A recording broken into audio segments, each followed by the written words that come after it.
Okay, so trying to adjust to the screens that I'm in here. So haven't done lives very much. This is my second one.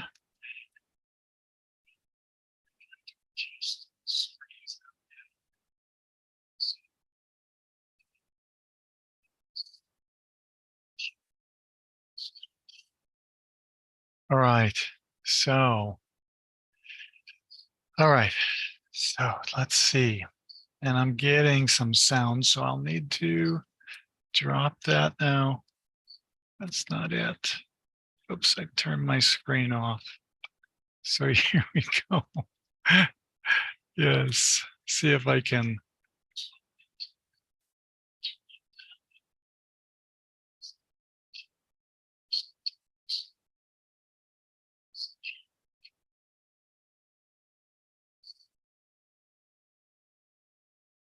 Otherwise, we're going to get an echo probably in this because so I have it on my monitor. So I could hear myself through my monitor. But anyway, so tonight I was just wanting to talk about the doing, being, and having. So it's like my first workshop, an introduction to my classes. So I did one last week, but now I'm going to do another. And I want to do some more weekly is kind of the plan. So I'm going to see if I can keep that up. So the goal is I want to help you connect to yourself first.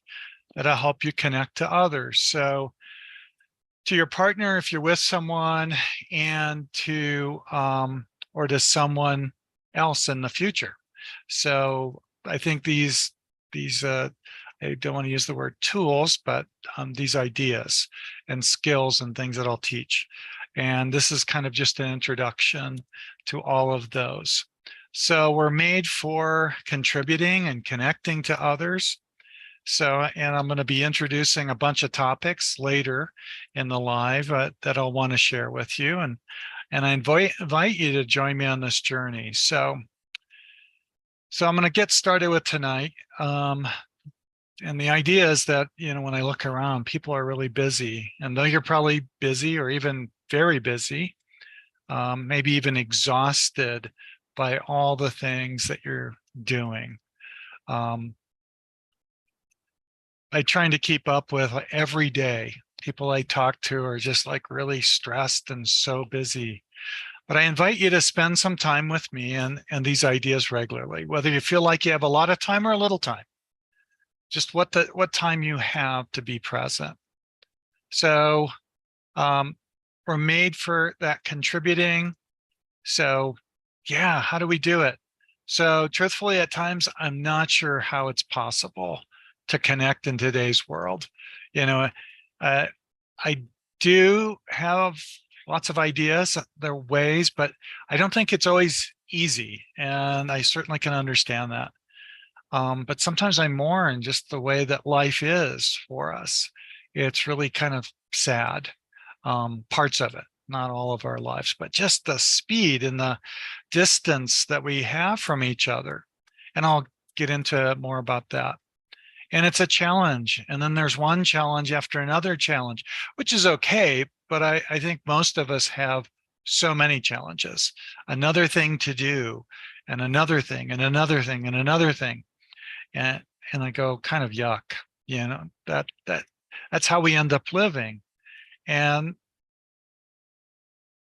that's just not, what we want to do. And we're not even connected with ourselves. We're just going through the motions a lot. And then it can creep into the relationship, and then we can feel like roommates. So yeah, what are we gonna do about that? So looking at my kind of outline here. So many people tell me, that they can't keep up. But before we get into that and, be able to connect with ourselves and others and feel some joy and enjoyment and play and some of that, rather than a lot of stress, just sitting down, looking at computers or working. If you're doing something more physical or active, up on your feet, on our phones, that can be a lot of our day. So, but first, let's just take a moment and pause.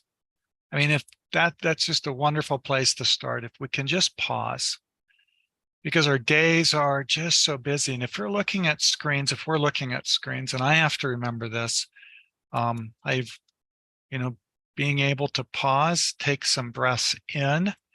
If I'm looking down a lot, it can actually create some of that anxiety, can contribute to it because it starts to pull me in like this. So that won't help us to connect. So kind of what I'm talking about is being human doings, right? So a lot of us, I've had a lot of people tell me they can't keep up. I don't think we really can keep up. And some of us just don't want to keep up, but they're not sure what to do. And sometimes when you tell other people, I don't want to do that, it's just like they don't understand. So then you can feel really alone in that kind of aspect. Or our spouse or our partner can go, hey, you got to go do these things. And we don't always want to.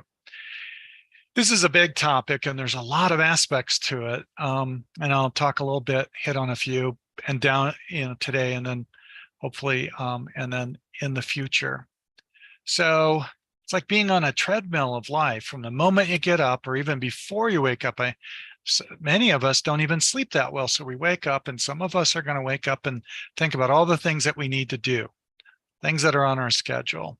After and then you do to work or school or whatever you're doing, and you're moving around, taking the kids to places if you have children. And then you get home and the kids are, we got to get our dinner together, and we have to get things, if we're helping our children, it's helping them get cleaned up and to bed and to read to them, making sure their homework's done, things like that. So by the time we're at that part of the day, we can be really exhausted. We want to connect. Like I work with, a lot of couples, and they want to connect, but we can't. I mean, some of us are still like at work when we're at home. It's hard to disengage. So a lot of us are really exhausted at that point, or can be. And it's kind of like that's what we're supposed to be. We're supposed to be exhausted. Some people may feel like, well, of course, that's just the way it is. But it makes it hard to connect. There's numerous reasons for this, including like if we're stressed, yeah, and even looking at our phone can contribute, like I mentioned, to that. If we're stressed, it makes it hard to connect.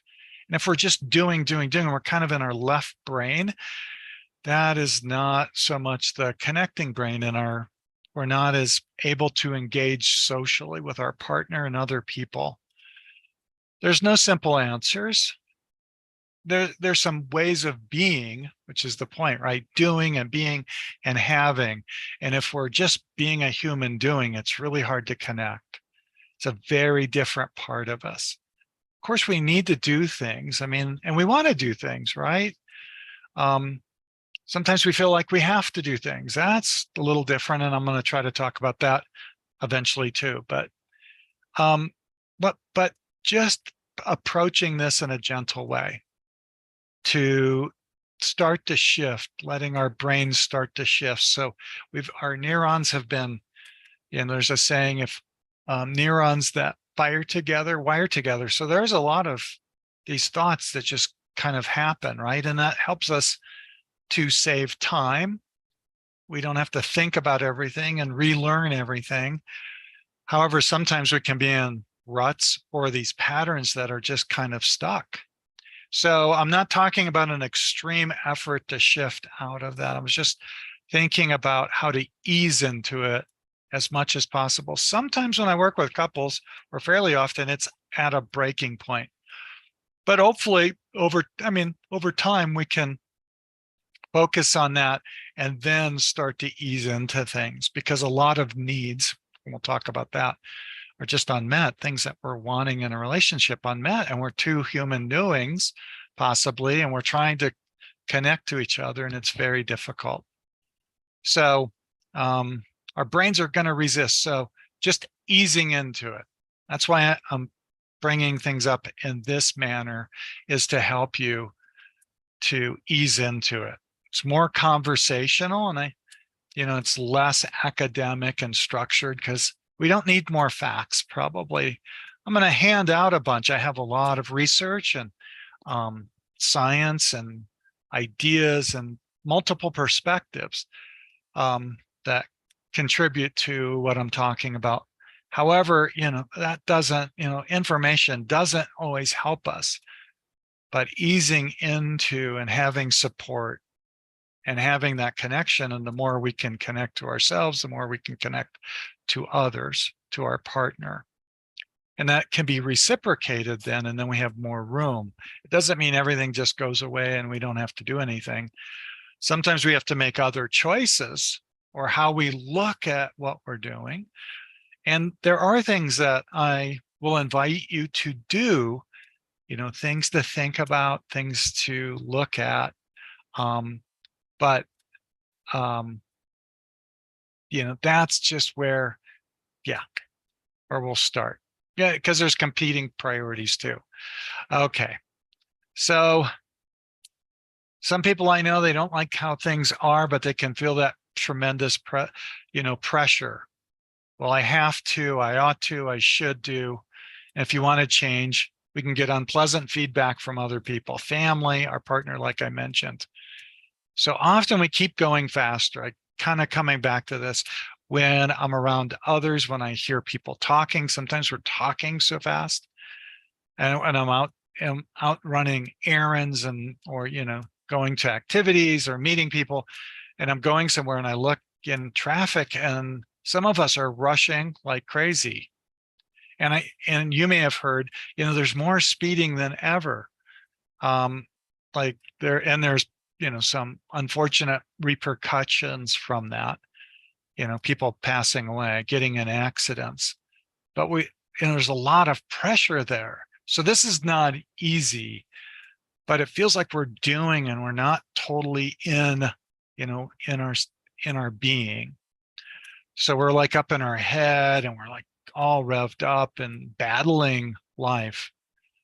In the store, sometimes the store can feel like a maze and we're going around carts, but really people, right? Who might be in my way, your way, our way. And you get that look, not from everyone, but sometimes it's like, geez, that person's just flying down there, weaving in and out. And it just feels like, there's a lot of that. And sometimes we might feel like that. So we don't have to go slow, but this whole idea, is pretty unpleasant, trying to get past people. People are in my way. And we're made for connection and we don't have room or capacity. And of course we can't know everybody, but that kind of shows up. And that's where with that human doing is going on.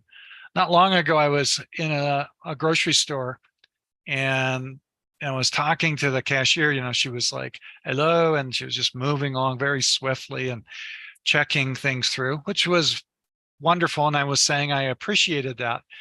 And then I found out, she mentioned, well, if I don't do all of this, if I really pause and look at you, she looked at me once. I was kind of moving through, but I was like, she was under a lot of pressure. And she said, people yell at me. And I'm like, people yell at you at the grocery store, like she's not doing it fast enough. So there was some fear, like, I don't want to get yelled at. What's that have to do with it? It talks about how a lot of us might be feeling, how we're doing things. So I'm not going to say just slow down. That's very hard advice. And we can try. Sometimes we collapse. Hopefully we won't have illness, but it can lead to the tremendous amounts of stress we're under. It wasn't really the topic, but it's really part of the whole process of that human doing kind of aspect, if you kind of get my drift from that. It's because of all that pressure, we're not really, able to connect. We're kind of shut down a lot of the day. We can do some of this gradually and intentionally and by choice. And it's really, I think, really important and, needed. I wanted to add in, I heard earlier this month, that the Surgeon General said loneliness is an epidemic and it leads to some health problems. And I was like, oh, with all the ways we have to connect and we're still lonely. And many people, not everyone, and I certainly don't know everyone, but I know a lot of people, the relationships feel lonely and they feel really sad about it. Some of the couples that I'm talking to, because they're not, like they're just not able to connect in the ways that they'd like to. I'm not going to give you in these classes or these meetings the 5 best hacks to make your relationship work. You can look those up on your phone and read what AI apparently can do, and other bloggers, her kind of hitting the high notes. They're wonderful ideas, but they're limited and we're so rushed. Sometimes that's what we want, but implementing is the challenge, right? The essence of relationship kind of runs counter to that approach. I'll just read this, because we're human beings, not the doings. So if we're just in the doing brain, learning some information, it's going to be harder to connect. I'm reading this information, and we're not robots and can just walk and start doing these things. It's a little more difficult. We have these patterns, we have those thinking habits, our brains are wired in a certain way. There's cultural pieces that will push in. And sometimes I've talked to people and they go, why don't you just, like create things, social media or whatever, or classes that are kind of like that, kind of like a magazine title, do these 5 things for sex tonight, and not all of that is, can be very, can be helpful, but those ideas, that kind of the heart of it, I don't always pick up the heart of it. It just feels like, we're transactions with each other, right? If I do these things and I get this back, and that's true to some extent, but if it's mechanical, doesn't, most of us don't really want to feel that. We want to demonstrate love and care and things like that, but it can turn into that's not there. There's lots of reasons, for that. And I have ideas on how to work with that. We want to connect. We don't want to be transactions. And transactions aren't always the biggest problem, right? But sometimes if that's all we're doing all day long and then we come home, it's really hard to get out of that, especially if we're still preoccupied. Okay, because we may be able to have some wonderful physical intimacy when we do connect, that's okay. There are things that can help us, like I mentioned. This is an introduction, an incomplete outline. There's so many things that I'd really like to talk about. There's some really key ones that I'm bringing up. I did in my first video, which is kind of maybe could have come after this one, but it's in process. There's a lot of topics, just ideas and ways of looking at things that I'd like to present. So, and it's content that you can build upon little by little, right? Ideas, hopefully. So, and like I said, I'm doing it in a conversational way, but you'll hear those, and I'll try to get more sophisticated if I can without making it too class-like. So hopefully these ideas might ease you into a way of being in relationship. And I'll try to do it in a real and genuine way. So yeah, it's not going to be an academic class. There'll be ideas and structure to it, but I try to keep that a little subtle. But I may not always do that. Sometimes I try to just make it very clear, those steps. And sometimes I create handouts and things like that in my work with people. And I certainly have bunches of those. So yeah, I kind of want to go to the heart of, what do you want to have? What do you want to have in your life? What do you want to have in your relationship? And of course, these are geared towards relationships. So what are you longing for? A lot of us, on our deathbeds, right, aren't going to go, we're usually feeling regretful. If we have regrets, it's about those relationships and what we wanted to have with others, parents, children, friends, our partners. Okay. So we can do some things differently so we can have more of those things. So there will be some doing,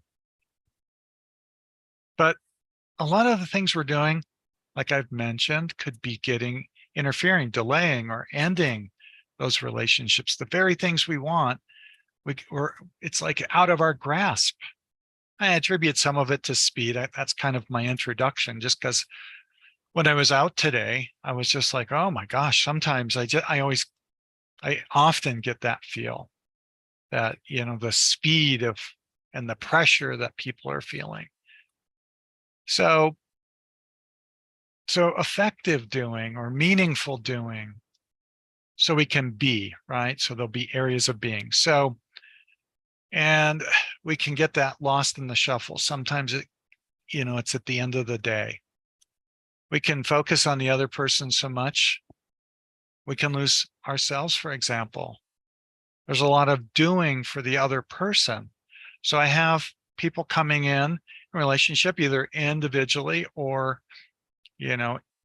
as a couple, and they're talking about, gosh, I don't know who I am. This happens to, I think, women quite a bit. That's my experience anyway. I think there's probably some research about that, but I can't think of it right off the top of my head. However, yeah, because kind of the nature, some of the biology in women is that they're more accommodating. Now that's not every woman, there's different temperaments, but in general, right? A lot of women will do that and they give up a lot and then they realize, gosh, who am I? And if it goes on a long time, it can be very frustrating. So I'll try to focus on the dynamic process of relationship. That's going to be one of my next classes, next live classes. To have partners, we're out seeking. We are still seeking. And sometimes if we're on our left side of our brain, it's not just our left, but predominantly functions a little differently. It evaluates yes, no, good, bad, things like that. So, but we're out seeking, and when we're wanting, it's hard if, shifting around, knowing some of it, having our brain, those sides of our brains, those parts of our brains kind of interacting can be helpful. If it's too left-sided, too rational, it's going to be very difficult, right? So, but we're seeking beings. That's a large part. And that's actually a primary emotion circuit. So we're inspired, we're invigorated, enthusiastic, interested, aroused, and craving even. And they lead us to do things, right? To act in certain ways. Now, if we're really stressed, it's really hard to feel those things, which could be part of the problem, right? If we're doing, yes, we could do some things, but if we're not feeling inspired and really seeking that other person and understanding, and sometimes if we've been together with another person for a long time, or ourselves, who we've been together with for our whole life, it's hard, it's harder to have those kinds of that energy. We're still seeking, though. We're still wanting. We're seeking beings. Most beings, animals, four-legged, winged, they're seeking all the time. Sometimes it's about food, but it's about other things too. They actually have feelings, and that's part of person who came up with these circuits, did like a whole lifetime of research about it. He looked at animals and he was applying it because of the similarities. We're not necessarily at the same level. We have different kind of brains, right? But some of the primary parts of our brains are very similar. And I'll talk about that in another one. But anyway, we're seeking, we're wanting, we desire, we long for things. we need things, we value things. And so everyone has similar needs. So that's where I'm coming from in this. We have them. That doesn't mean they're exactly the same, but a lot of the needs and how we label them may be a little different, but the basic kinds of wants, the qualities and experiences we want are very similar. Things like wanting love, right? Warmth, affection, closeness, emotional intimacy, physical intimacy. In our relationships, we want understanding and empathy. Boy, that's really hard. It's hard for some of us to have that for ourselves. Acceptance and validation, communication, being able to communicate. It's really hard. A lot of the couples, most of the couples, not all, talk about when they're coming in, what are they coming in for? They're coming in because they want to be able to communicate. They don't communicate. That's usually how it's labeled, because we're not able to, hear each other, understand each other, acknowledge and respect each other. We want a sense of belonging and connection, interdependence, an aspect of that, right? Sometimes independent, sometimes dependent, depends on what we're doing. And the American, the US culture can be very focused on independence, but there's other aspects. We're not always independent. Sometimes we're dependent on another. We want reciprocity, right?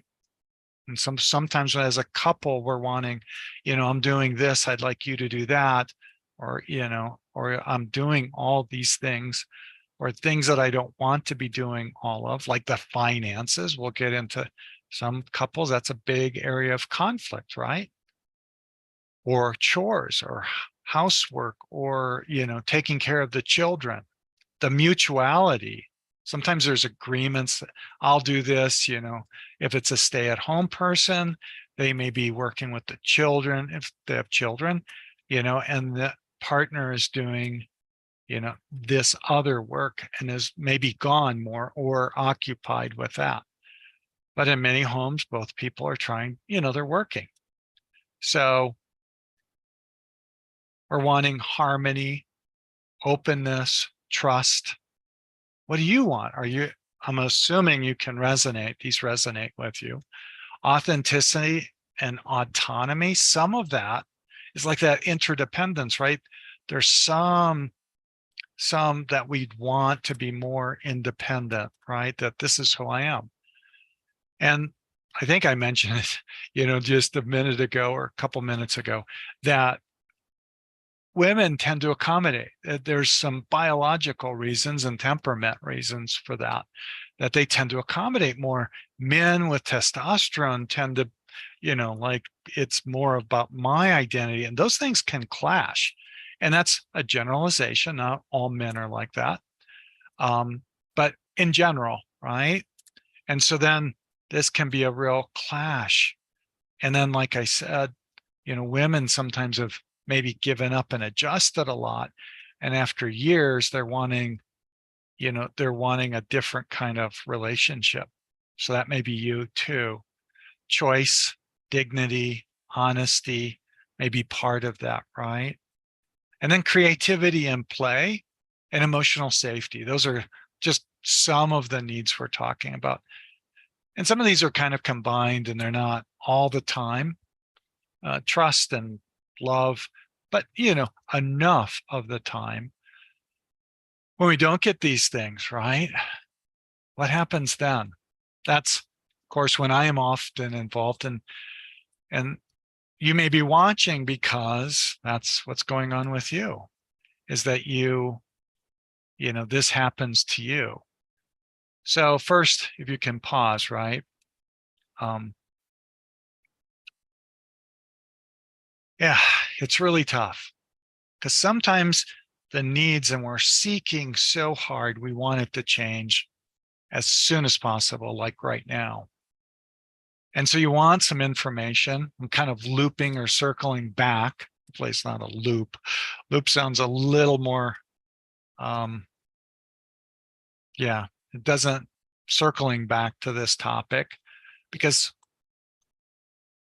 for some reason that just sounds better to me. But anyway, we don't just eat once and we're finished, right? We eat and then we get filled and then we come back and eat again.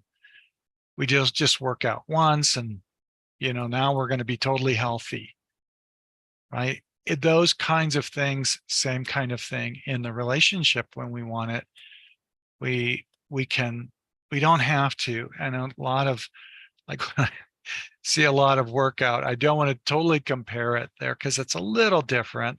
You do this kind of workout and this is the results you can get. Of course, there's many exceptions to that, to some of those, because people have different biologies and genetics and things like that. But we can get into those kinds of moments, and boy, gosh, I don't really like that workout that much. If I just feel like I'm doing it, just like in a relationship, I'm just doing, and I'm not connecting. I'm not being in the relationship and having that connection. It's not very pleasant. There's a piece that, it's very instant. We can get things at the grocery store fairly easily. We don't have to farm, unless you have a garden, but we may only be getting so much of our food from that garden. Why am I talking about that? Because things are just there, right? Things on my phone, an app that doesn't work, like I just updated some things and then some stuff. It took a day or two for things to get, like synced up, with various apps. And there was lots of other updates that followed after the phone was updated. But it was kind of like, oh, I was trying to do something and it actually just wouldn't work. And we can bring that in, like, into the relationship. We're not computers. We're people. And we kind of have an idea, but, I think sometimes it's hard to shift. So once again, circling back, we want to know, what do we need to do? And it's just easing into this idea. And that's why I'm kind of talking and kind of expanding it and kind of like gently easing into it.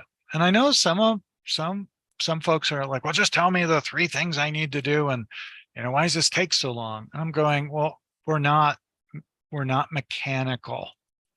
And, the society, we have there's a materialistic kind of approach. We are not carburetors. Relationships are not like, oh, we'll just change a tire on a car and now it's just better. There's similarities, but there's lots of limitations. We're more like plants, right? You have to nurture that plant, water, fertilize, nurture that. And that's not always easy and just done in a day. So we can't just, it's a different, and we're not just cramming for a test and getting that information so we can pass the test tomorrow. So we can change some, and that's okay to get us started. And I will give you ideas, to put that energy behind it. But one of the things that will show up, and when I work with couples, is for some, the woman, it's not always the woman. There's some biology, I think, behind this, why this happens. But they'll go, oh, he said he was going to do this and it worked for a week or two, and then it didn't happen anymore. And I go, yes, that happens. Because some of that is like testosterone is very short-term kind of thinking. Women tend, with estrogen, oxytocin, things like that, they have a very long kind of memory for a lot of things. There are plenty of guys, I have a pretty good long-term memory. However, women, some of them have really superpowers. Kind of, they're like, they can really remember those things. And they come in and they go, oh, like, what is it that we're, like, I really want him to be consistent. And it's hard. But that's why I'm asking about what do you want? Whether you're a guy, whether that's been true of you, or if that's what you want from your wife, what do I need to do to move, to make the changes, right? So but easing into it, not alarming my system by pushing myself through, and I'll do these things for, a couple weeks, and then it gets going to be tiresome, and there'll be other competing objectives and goals and priorities, and it's hard to keep it up. So easing into it, letting ourselves adapt. Okay, I am circling through my notes, and some of it's just listening. So I know a lot of couples, they don't know each other. So how can we have a relationship? I go, so what does your partner think about that? And the person doesn't always know.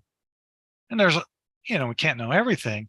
Sometimes there's some really big things, important pieces we may have not talked about. And sometimes the partner has mentioned it many times, but it became like white noise because they heard it before. I mean, that's what I find.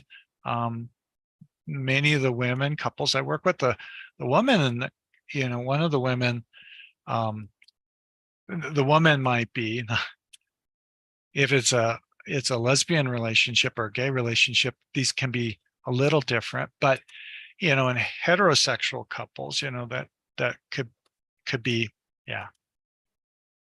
I kind of lost my place there because I wanted to clarify. But what I wanted to clarify was some people repeat it. And there are guys who do that too, right? They repeat that thing. Children do that. Not that women are children or men who do it are children, but we notice it in children. They'll keep asking because they're seeking this thing, and this is that what they're wanting is important to them. Sometimes it's how it's delivered, because sometimes we'll focus on, a request, but the other person's not willing to do it. But looking at some of the reasons underneath. So, okay. So covered a lot there. Hopefully that makes sense. Human beings, human doings, having those things that we want. So the topics to help us get there. One of the big things, I call it a dynamic structure because it's very powerful, simple kind of approach, but then there's many aspects to it. But it's the way that I typically will listen and try to communicate with others, and listen to myself, listen to others, listen to clients. That, there's an event, there's something that's happening, or a thought into the future, or a memory or experience of what someone just said. And then there's feelings, and then there's these needs. And I know I go, okay, well, that's simple enough. But so then I'm going to be talking about what those events could be. Because when I talk about the dynamic structure, talk about feelings in general, but then I'll try to get into some of the primary feelings besides seeking. Some of the first video was about that seeking. I may expand on that. But we also have the anger, the kind of rage circuit, right? That is a different thing, especially if we're blocked in our seeking, we can get angry and frustrated. Oh, and we'll talk about pieces of that, understanding that, because it is valuable. If it's acted upon, of course, that's when it's a problem. Fear and anxiety is another big feeling. Fight, the anger, the flight. So it can be that kind of piece. And some of us have a lot of anxiety. Panic and grief. So we'll look at panic and grief, which is a different kind of circuit, but it can feel like the anxiety. But it's about being disconnected. And so that lonely piece, there are a lot of people who don't feel very alone. That can be very much a part of that. Can turn into a lonely, sad kind of feeling. I'm with this person.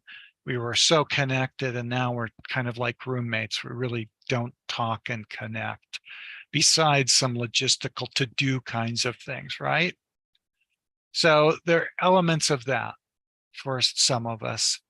And then lust, right? The sexual pieces. There's an emotional kind of circuit there. Desire might be another way of looking at that. Care and nurturance. There's a caring part of us, a very, not just maternal, but just in caring for others. And then a play, which is, yeah, we play on our phones, but some of us, gosh, I don't always, haven't always played as much as I would have liked to and had fun. And, over the years, I realized in my work, I still try to have fun. But yeah, I read an article when I was in grad school about how as you get more educated, that play, fun, creative, maybe not the creative, but the fun, playful part tends to go down. And because there's a lot of serious topics and when you're a therapist or a relationship coach or counselor. So, kind of goes down in that play circuit. But then, how we're so exhausted, sometimes it's hard to play, and that really rejuvenates us. Or we're just going like crazy, and then on the weekend, we're going to play like crazy. Okay, so that's why we're rushing around. It could be, which is nice, but geez, just feels very stressful. And we have anxiety could show up there because it's just a lot of distress associated with that. So those are kind of primary emotions. And then we have ones that are more cortex. These other ones are really deep down in our brain structure. So, but up in the cortex, the way we interpret things and apply, there's kind of more layers. And sometimes there's like disgust, which can be very basic kind of feeling when we eat something that doesn't taste, like it's rotten, be yuck, right? But we also, in couples and in our own lives or with other people, we might look disgusted. We feel disgusted by that person, can be very distancing, especially if it's inside ourselves. And plenty of us kind of grow up with that. There's guilt and shame, which has some layers to it. Embarrassment is kind of in that category too, just because there has to be some awarenesses. It's less primary. But anyway, that's kind of more technical. Of course, we talked about the wants, longings, desires, needs. Get into more of those. We can dismiss those too. That's why it's so important. And one of the early ones I want to be hitting on are those different various needs. We can go, oh, I don't need anything. I have people say, I don't need anything. And I go, we all need something. Some of us may need more or want more or value more, but we do have those needs. And when they go unmet, that leads to some of the distance within ourselves and within our relationships with a partner. Skill building. I want to provide some skills and ideas, ways of communicating. Of course, dynamic structure would be part of that. Ways of communicating, skills. There's things that can block it, often related to that left brain of the evaluation. So the way that comes up, and it's not unimportant, right? I'm not saying we shouldn't. I mean, we'll just do that, but there can be elements of that coming out so strongly that it really distances and makes it hard to communicate. A lot of communication is very difficult. I had somebody write me today, I think it was today, maybe it was yesterday. They just said, it's so hard to communicate. You notice that? It's really hard to communicate. Sometimes we just get polarized and there's just like, we say this and then it's an automatic, thing over here, topic. It's like, just these automatic responses. And some of that's just the way our brain's built, right? But we're not always able to hear where the person's coming from, hear where we're coming from. So, and then when we're distressed, we're not functioning well. So it's helpful to have some skills. And if you're in a relationship or just struggling, even sometimes with ourselves, right? If we're in a lot, in a crisis, or just like the stress feels unbearable, what can we do? And there are things like mindfulness, mindful breathing. And some of it is, I try to make it pretty simple. Some people are much more complex, more sophisticated, and I could do that. But one of the things just starting with, I think is helpful, is just being able to be aware of that breath or something similar, doing some grounding and different ways of grounding. How do I manage the stress when it's really overwhelming? I don't know what to do. freaking out kind of stuff. I mean, real freaking out. Um, and then ongoing, like acceptance, that element of acceptance. It's really hard because we so often want to change things, and not everything, we can't change everything, right? And so what do we accept? Or still work to change, but accept where we're at and where that issue is, or where that person is. That's a different way of being, and it can lower stress when I accept it is as it is right now, right? And I can try to work on that. Um, Interpersonal skills, a lot of this, of course, is that interpersonal. Intra, like inside ourselves, or interpersonal skills. How do we get more of what we want without, in some really loving ways? But there's pieces like being able to respect our values, who we are. How far can I go out of, sync with myself or where my values are before it's too much? And, those kinds of things. And those can be very variable. And how can I approach people? How can I approach my partner so that they could hear me? So we'll talk about things like that. Regulating our emotions. Of course, we're going to talk about feelings, and that will come up there, but there are things that we can do. And some of this, I will probably have some talks about nutrition and mental health, or just, being able to function. Because a lot of what we have, standard, I'm just going to jump in there, standard American diet, SAD, SAD, right? It sets up some of these feelings. It just makes it harder to get through our day. A lot of coffee or sugar or carbs. Those things are really hard. And I'm not just going to say, oh, just change your diet. No, just being aware and easing into that even, but just some awareness so that we can be present. And the way that, some of the things that we can do, like with protein to help blood sugar, because sometimes if we haven't eaten for a while, we could get really upset a lot. It's a lot easier to get upset because the adrenaline will kick in, right? I talk about that. That's just like, what can I do without, don't have to take in a lot of calories, but what could we do to kind of, calm that ourselves down?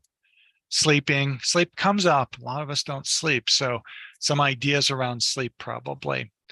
I like the biological differences between women and men. I know that. And I believe women, well, it gets a little tricky because I believe we're equal. Like, that's not what I'm saying here, but some of the biological differences, some of these things can turn into, it can be very misogynistic, for example, but that's what I'm trying to identify, the strengths that we have. We have some real strengths. Women have some real strengths, and men do too. And so we want to address that. So I don't want to leave out the guys, but sometimes I think women often, can be like, they don't feel like they're appreciated. And there are things that women are very able to do that, and some of that's their biology, just the way they're made. But, for the most part, we're very similar, but there are some pretty clear differences for many of us, but not all.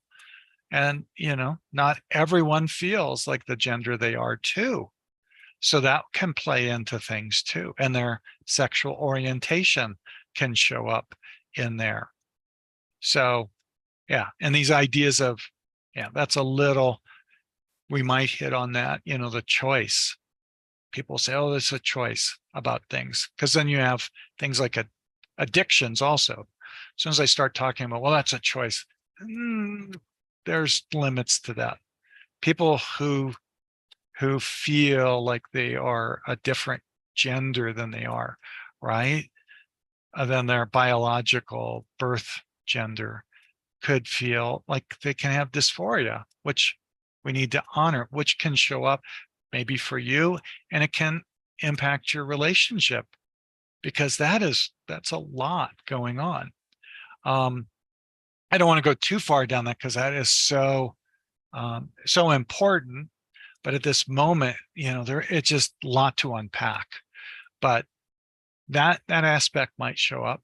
Temperament influences. So um, one of the people will influence some of this, and I've learned from, talks about just some temperaments. There's some different kinds of temperaments, and some of us birds of a feather flock together, and some, right, it's not so much. We want somebody, we can be connected with someone who's different, and we tend to find those people. But those we bring, some real strengths and abilities sometimes because of those temperaments, and they will play into the relationship. Different temperament styles can impact us, and some of us are born with, I mean, that's just a genetic biological piece, and then our environment can shape some of that. So there's a lot to unpack there too. Trying not to hit it because it'll just start unpacking and get really big. And this is another one. It's cultural, subcultural beliefs and influences, ways of thinking and approaching things, systemic things, organizations, institutions, the way that they look at things, what they value, different groups and subgroups. Who are we serving? And some of the influences are really about, and it will show up in our culture. I'll just kind of hit on it, like time is money. So I got to get going, do this and do this, right? And it's just ingrained in the way we approach things. And there's some fallout to that. A lot of people aren't happy in their job. It's really hard to feel, satisfied in life and then come home and separate all that. We can do that some for sure, but it's harder, right? And really the idea in what I'm talking about is the value of people.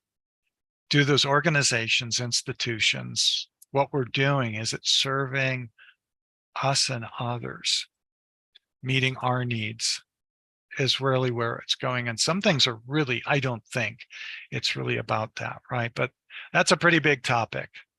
So for example, what a man's supposed to be, what a woman's supposed to be, there can be some pretty big differences there, depending on the culture or the subculture.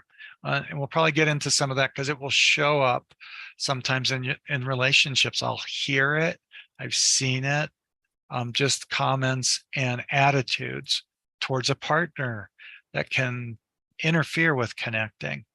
So early relationships and attachments will probably show up, right? Some of that could be related to trauma. That might be a topic. It's a very big topic, but along the way, and not all early relationships involve trauma, but for some of us, it does. So the relationships, the way we connect can be affected how we grew up, what are connections with others. Not always, but it can help and influence or contribute to the way we see the world. Sometimes we can't see things because of what we had to do as children, for example. Some of the ways we're being and doing that will help us really connect, right? That's really my goal.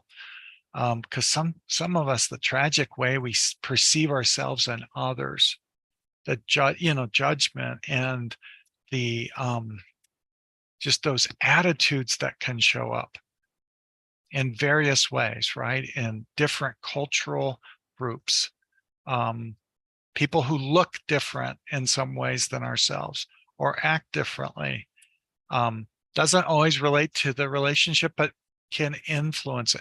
There's sometimes a common reason for that. Some other things that I like to hit on are curiosity, some things that we can bring in that can really help, and that'd be the seeking part, right? Presence is another one. And what does that mean? But really it's awareness, how to be aware, how to be in the present moment.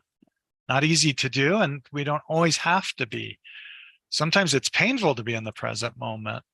But being mindful is kind of another term. I mentioned acceptance before, and I'll just hit on it. I try to mention this. To me, acceptance doesn't mean that I always agree with someone, but can I accept them? And that's a big issue. A lot of polarization. I don't accept who you are. That seems clear. Not only do I not agree with you, I don't accept you. And then can be violence from even some of that. So a non-violent approach, and this is not, or a compassionate approach. Choice. I like to talk about choice. That's why I call these invitations, right? Because I want you to feel like you have a choice. And then how much can I handle? I have a choice right now. Because a lot of life feels like have to, should, must, right? And really, I'd like to question some of that. And I don't think that's easy, right? Well, I don't have, well, yeah, right now, let's not go there. But I'd like to have a, class on that. Empathy, this is big, right? Empathy, being able to connect. Empathy is a big piece of that. The more empathy I can have, as long as I don't get lost in it, some of us can, or, we can lose, like be so empathetic, somebody else can drain us. But caring, compassion, validation. Validation is one of my favorite things. It's a little bit more than some of those things, and it's a little different, and it has an action piece to it.